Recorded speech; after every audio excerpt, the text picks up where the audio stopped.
Donc, salut les élèves, j'espère que vous avez passé mon week-end. On va continuer avec nos permutations et les nombres de trajets possibles. Si vous vous souvenez, l'autre jour, je vous ai dit qu'à la fin des devoirs de 4,4, qu'il y avait la question 11, numéro 11, que vous n'avez pas besoin de savoir comment faire pour l'évaluation de la semaine dernière, mais que moi, je vous expliquerai cette semaine. Alors, je vais juste vous montrer un petit rappel que le devoir 4,4 et les questions 11, c'était c'était la question ici où on avait deux cas spéciaux. Et je vous ai expliqué, je vous ai dit que je vous expliquerai comment faire ceci cette semaine. Alors, c'est ça que nous allons faire. Alors, j'ai ajouté un document Word et PDF qui est le nombre de trajets possibles. Cette leçon, vous pouvez la télécharger. Les trois premières questions, on va les faire ensemble pour les exemples. D'abord, je n'ai pas d'imprimante qui fonctionne. Alors, j'ai créé ce document, c'est pour vous, mais ce que moi je vais faire, c'est que je l'ai découpé ici, puis moi je vais le faire ici. Mais en gros, c'est la même chose. Voilà, donc on peut trouver le nombre de trajets possibles pour aller de A à B. Dans les autres cas, on avait une situation comme ça, où on avait juste besoin d'aller de là à là, et c'était un rectangle. Mais ici, on voit que c'est un rectangle qui touche un autre rectangle à un coin et qui touche un autre rectangle à un coin. Donc, il y a deux méthodes. Je vous montrerai la première méthode qui est exactement comme ce qu'on a fait avant. Et ensuite, la deuxième qui est pas plus compliquée, mais c'est juste ça demande la multiplication. Donc, puis rappelle qu'en gros, pour aller jusqu'à ce point-là, il n'y a qu'un seul trajet. Il n'y a qu'un seul trajet possible. Je vais essayer de voir si je peux. Voilà. Et ce qui est vrai pour tous les carrefours, toutes les intersections en haut, il n'y a qu'une seule manière possible. Parce qu'on se déplace toujours vers le sud et vers l'est. Okay? Ou vers le bas et à droite. Ici encore, qu'un seul trajet. Pour trouver le nombre de trajets possibles pour arriver jusqu'à cette intersection, ce carrefour, on additionne ces deux chiffres-là, ces deux nombres-là, qui nous donnent 2. Encore, petit rappel, ça c'est le triangle de Pascal qu'on voit juste sous ma tête. Il y a le triangle de Pascal là. Donc, on fait 2 plus 1, c'est 3, 3 plus 1, c'est 4, 4 plus 1, c'est 5. Ici, 1 plus 2, c'est 3, 3 plus 3, 6, 6 plus 10, 6 plus 4, non, 10, 10 plus 5, c'est 15. OK, à partir de là, rien n'a changé. Maintenant, pour arriver jusqu'à ce carrefour, si c'était 15, il y avait 15 trajets différents, ça va être 15 pour aller là. Si c'est 15 pour aller à ce carrefour, c'est aussi 15 pour arriver là. Alors, on continue avec ce nombre, juste comme ce qu'on a fait ici. À ce carrefour, on a dit qu'il y avait une seule manière, un trajet possible, alors on a continué avec les autres. C'est pareil maintenant, on va faire 10,15. Donc ici, pour aussi arriver là, on suit ceci. 15, ça va être 15 ici. Donc on fait 15 et 15. Ici, toujours, 15 plus 15, 30, 30 plus 15, 45. 15 plus 30, 45, 45 plus 45, 90. Là, on voit que c'est en train, on va voir les réponses assez larges. Oui, c'est pas la fin du monde. Encore, on va continuer. Si c'était 90 là, on continue, ça va être 90 là, là, là, là.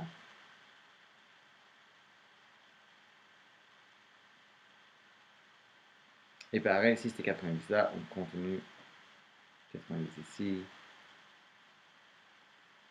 jusqu'en bas.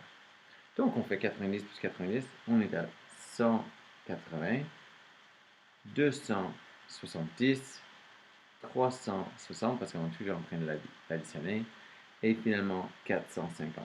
On voit qu'on va avoir une réponse énorme. Vous aurez peut-être besoin, éventuellement, ou n'importe quand, d'utiliser votre calculatrice. C'est pas grave, vous avez toujours le droit à une calculatrice. Encore, on fait 90 plus 180, qui est 270. 270 plus 270, nous sommes à 540, plus 360, alors ça c'est 900, plus 450, alors c'est 1350. Le nombre de trajets possibles, ça va être assez impressionnant ici. Et on continue. Alors, 90 plus 270, 360. On devrait quand même commencer à remarquer qu'il y a il y a une pattern qui est en train de développer ici. 360, 540, 360. 360 plus 540, c'est 900. 900, 900, 450. 900 plus 900, c'est 1800. Et 1800 plus 1350, c'est 3150. Dernière rencontre. On voit que si c'est 450, alors ceci va aussi 450 parce que 90 plus 360, c'est 450. 450 plus 900, quelque chose qu'on vient juste faire ici. On voit que ça c'est 1350. 1350 plus 1800, c'est qu'on vient de faire là, c'est 3150. 3150 plus 3150, c'est 6300. Alors, il y a 6300 trajets possibles.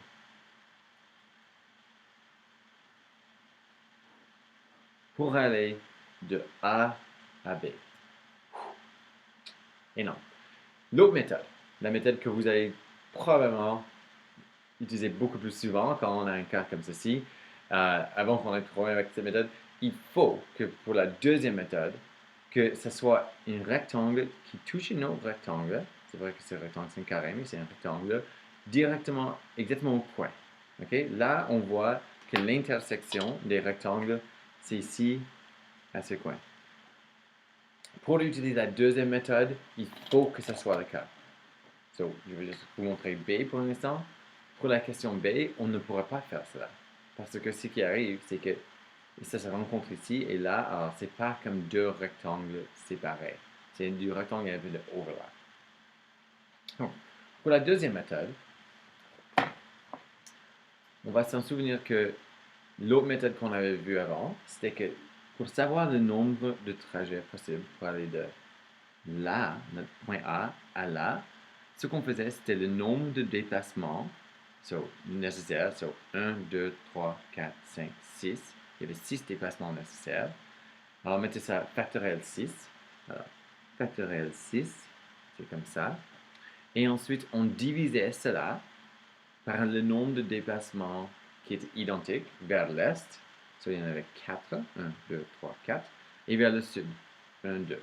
Puis on divise ceci par 4, factoriel 4 fois factoriel 2. Donc on va faire la même chose. Et ceci va nous donner le nombre de trajets pour aller de là à là. Je vais mettre ceci en parenthèse. N'oubliez pas que le dénominateur doit toujours être en parenthèse pour éviter d'avoir la mauvaise réponse. Alors, on a fini avec cela pour l'instant. On va dire que cela, ce rectangle, c'était le rectangle bleu, c'est représenté par ceci. Maintenant, on va parler de notre rectangle orange.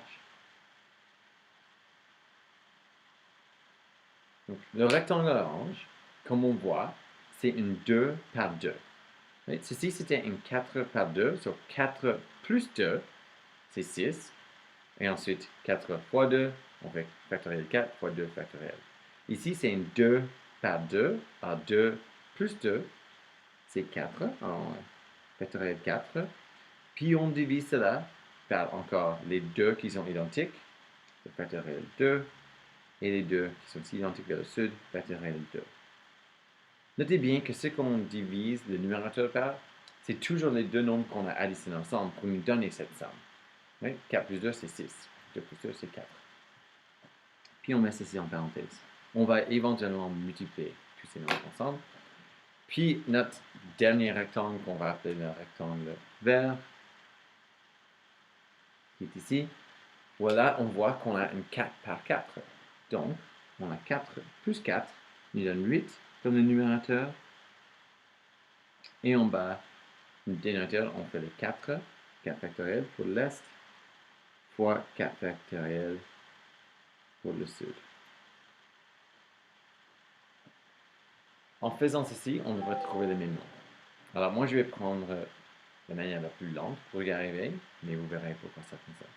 So, factoriel 6, c'est vraiment 6 fois 5 fois 4 fois 3 fois 2 fois 1, divisé par 4 factoriel, so 4 fois 3 fois 2 fois 1, et par factoriel 2. Ensuite, nous avons ici factoriel 4, alors 4 fois 3 fois 2 fois 1, qui est divisé par 2 fois 1 et 2 fois 1, fois factoriel 2 fois factoriel 2. Et encore, on a 8 fois 7 fois 6 fois 5, 4, 3, 2, 1. On divise cela par factoriel 4 et un autre factoriel 4.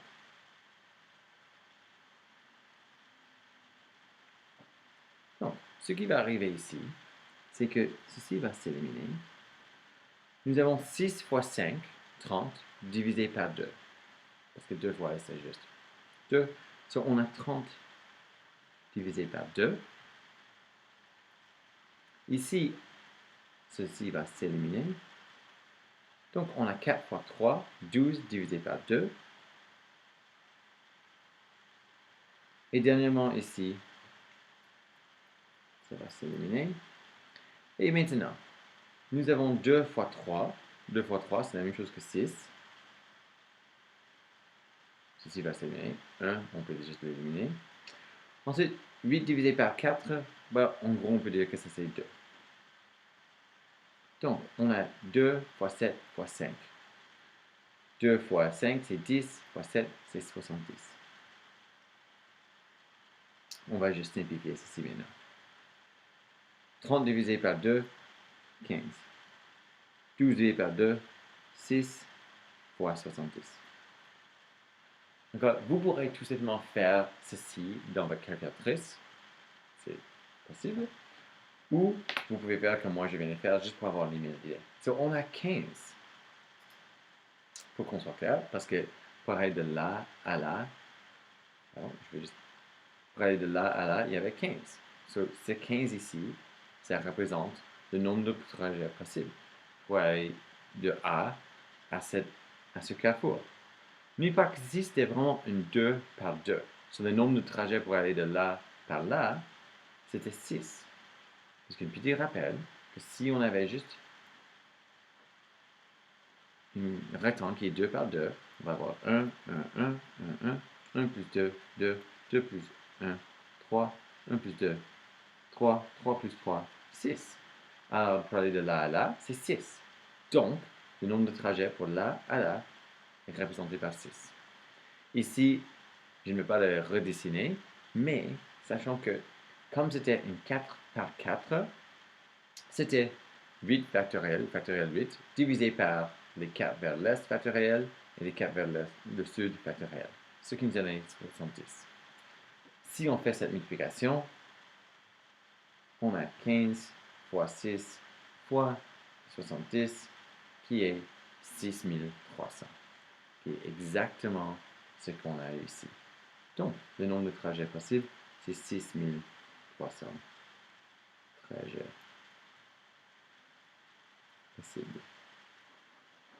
C'est la même réponse.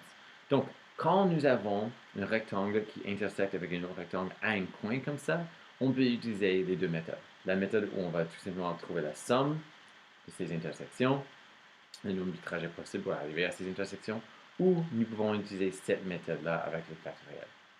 Okay? Maintenant, on va regarder l'exemple B. Donc, l'exemple B, comme vous pouvez voir, c'est on a deux formes on a presque comme deux rectangles qui ont un peu de overlap l'un sur l'autre. Alors, nous ne pouvons pas utiliser cette méthode-ci. Il faut juste qu'on retourne à la première méthode qu'on a prise. Donc, on commence toujours par, il n'y a qu'une seule manière pour arriver là, et on fait un pour chaque carrefour là, et un ici. Et on commence à remplir notre triangle Pascal. So, 1 plus 1, 2, 2 plus 1, 3. Essayer de rendre ceci plus lisable. 4, 5 et 6. Quelque chose qu'on fait souvent, des fois. So, 1 plus 2, c'est 3. 3 plus 3, 10. 6, ouf, je sauté les étapes. 6 plus 4, 10. 10 plus 5, 15. 15 plus 6, 21. Encore, si vous regardez en bas à gauche, vous avez le triangle de Pascal et vous pouvez voir que 1, 3, 3, 1, bah, c'est à gauche. Ensuite, on devrait avoir 1, quelque chose, 6, 4, 1. On peut voir avec le triangle qui est juste en bas que ceci va être 4. C'est 1 plus 3, c'est 4. 4 plus 6, c'est 10. 10 plus 10, c'est 20. 20 plus 15, c'est 35. 35 plus 21, c'est 56. Maintenant, comment est-ce qu'on fait pour savoir ce qu'on va mettre là ou là? Donc, on continue. Ceci, pour descendre jusqu'à là, c'était 20. Alors, ici, ça va aussi être 20. Ici, va rester 20. Comme on a fait dans la dernière. Ici, pour arriver jusqu'à là, c'est 21. Donc, ici, ça va être 21, 21 et 21. Et puis, on continue. 56 plus 21, c'est 77. Est-ce qu'il y avait ça dans notre... non, on va arrêter là. 77 plus 21. Et là, je vous conseille d'utiliser une calculatrice pour juste tout simplement pour éviter d'avoir des problèmes. C'est 77 plus 21, ça fait 98. 98. Et ensuite, plus un autre 21, c'est 119. Et on s'arrête là. Maintenant, 20 plus 35, c'est 55. 55 plus 56. Alors, on va voir 111, mais encore, vous avez toujours le droit avec la calculatrice. 111 plus 77, 188. 296, mais on va juste le faire. 286, pardon, je m'excuse. Plus 119.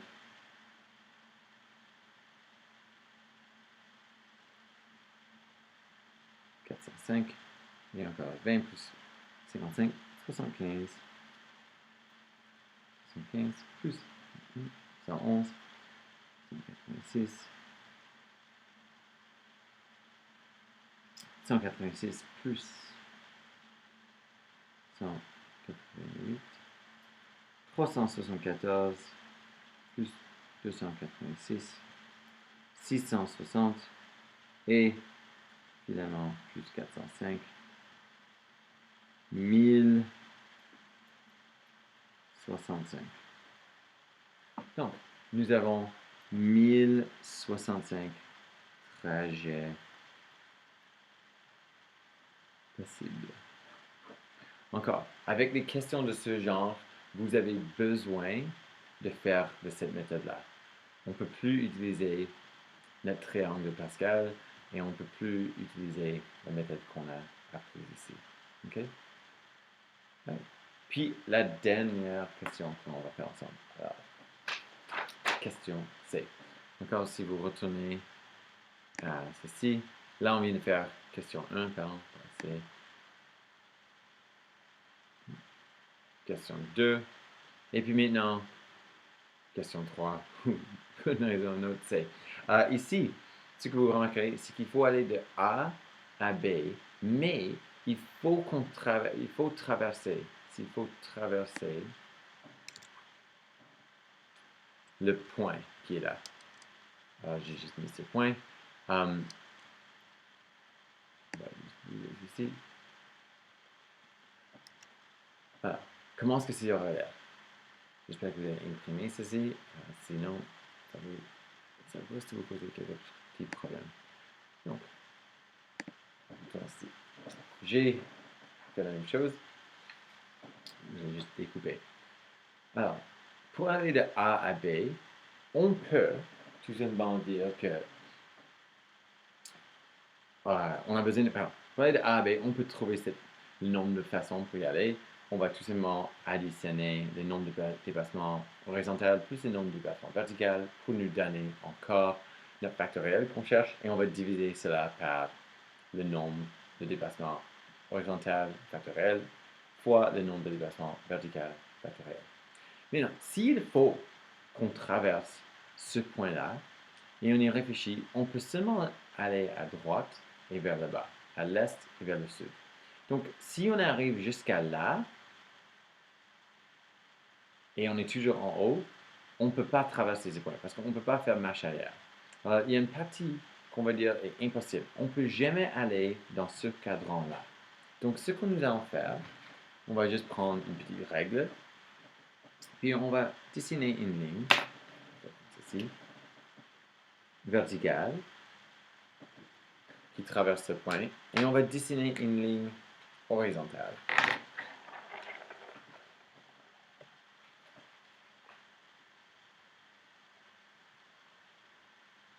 On dessine une ligne horizontale qui traverse ici. Ça, c'est la première chose. Dès que vous voyez une question, il faut que vous traversez un point, vous allez faire comme ça. Maintenant, la réalité, c'est que traverser ce point, c'est exactement comme traverser ce point-là.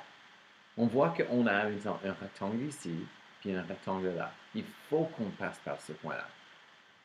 Comme ici.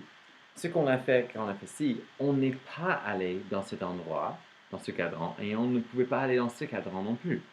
Alors, ça va être la même idée ici. Il va y avoir des no-go zones. Donc, on ne peut pas aller ici. Ce serait impossible. Si on arrive dans ce cadran, ce serait impossible de faire demi-tour pour arriver à ce point. C'est aussi pareil, on ne peut pas aller dans ce cadran. Parce que si on descend jusqu'à une intersection ici, on ne peut plus remonter pour arriver à ce point. Donc, ce que je vous conseille de faire, tracer deux lignes et ensuite, juste blackout. On va ombrer ceci parce que c'est impossible pour nous d'y traverser. À partir de là, on va faire exactement ce qu'on a fait dans le premier exemple. Dans le premier exemple aujourd'hui. Donc, on commence toujours d'une manière seulement et on fait 1, 1, 1, 1, 1, comme ça. Puis on commence à remplir les carrefours ici, les boîtes qui suivent toujours le triangle Pascal. Donc on a 2, 3, 4, 5, 6, parce que 5 plus 1, 6, 4 plus 1, 5, comme ça. 1 plus 2, c'est 3, 3 plus 3, 6, 10, 15, 21. Ici, on a 4, 10, 20, 35 et 56. Donc, il y a 56 trajets possibles pour aller de A à ce point. Maintenant, encore, comme on l'avait dit avant, on peut juste faire 56, 56, 56, 56, parce qu'on continue comme ça. Et ici, on va continuer aussi. 56, 56, 56, 56 et 56. Ce qu'on commence à voir, c'est qu'on va finir avec un nombre de trajets énorme. Donc, au lieu de additionner tout ça et de remplir, ce que je vous conseillerais de faire, c'est d'utiliser l'autre méthode. Pour faire cela, on va trouver combien de trajets possibles sont possibles pour aller de là, de notre point A au carrefour ici. Donc, pour ceci, on dit qu'il y en a, ça c'est un 5 par 3. So 5 plus 3, c'est 8, c'est factoriel 8. Et comme d'hab, on divise ici par factoriel 5 fois factoriel 3. Le nombre de déplacements à l'est qui sont identiques, il y en a 5. 1, 2, 3, 4, 5, il y a 5 boîtes. Et le nombre de déplacements vers le sud qui sont identiques, il y en a 3, parce que 1, 2, 3 vers le sud, ou parce qu'il y a 3 boîtes. Ensuite, on va multiplier cela par ce que nous avons dans l'autre rectangle. Ceci, c'est une 4 par 5. Donc 4 plus 5, c'est 9, 9 factoriel, divisé par 4 factoriel 4 fois 5. Cette fois-ci, pour rendre les choses plus simples, je vais vous montrer avec la calculatrice. Donc, il faut qu'on suive P de masse ici. Voilà. Alors, je vais faire 8 factoriel 8, divisé par, et puis je vais mettre ceci en parenthèse, 5 factoriel fois 3 factoriel. Et puis, je vais ensuite multiplier cela par ce qu'on voit ici, fois 9 factoriel divisé par, et en parenthèse, je mets 4 factoriel fois 5 factoriel. Je ferme ceci et je trouve qu'il y a un nombre de trajets. Il y a 7056 trajets.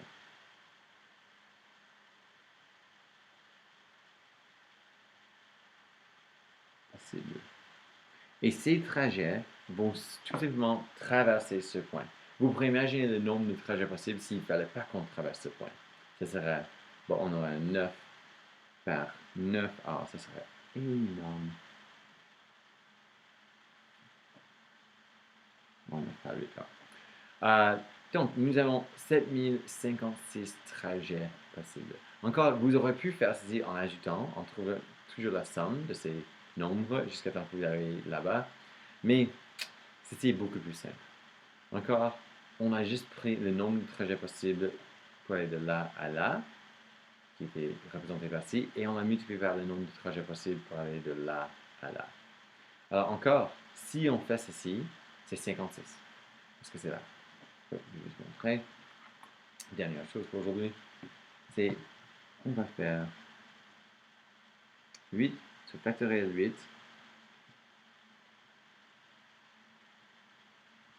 divisé par factoriel 5 fois factoriel 3 et on voit que c'est 56. Donc 56 représente notre premier rectangle. Puis on multiplie ceci par ce qu'on a ici, qui est 9 factoriel, divisé par 4 factoriel, factoriel 4, fois 5 factoriel, et nous avons 126. Si on fait 56 fois 126, on verra la réponse. Je vais juste la petit, comme c'est plus grand. 56 fois 126. Et c'est 7056 trajets possibles.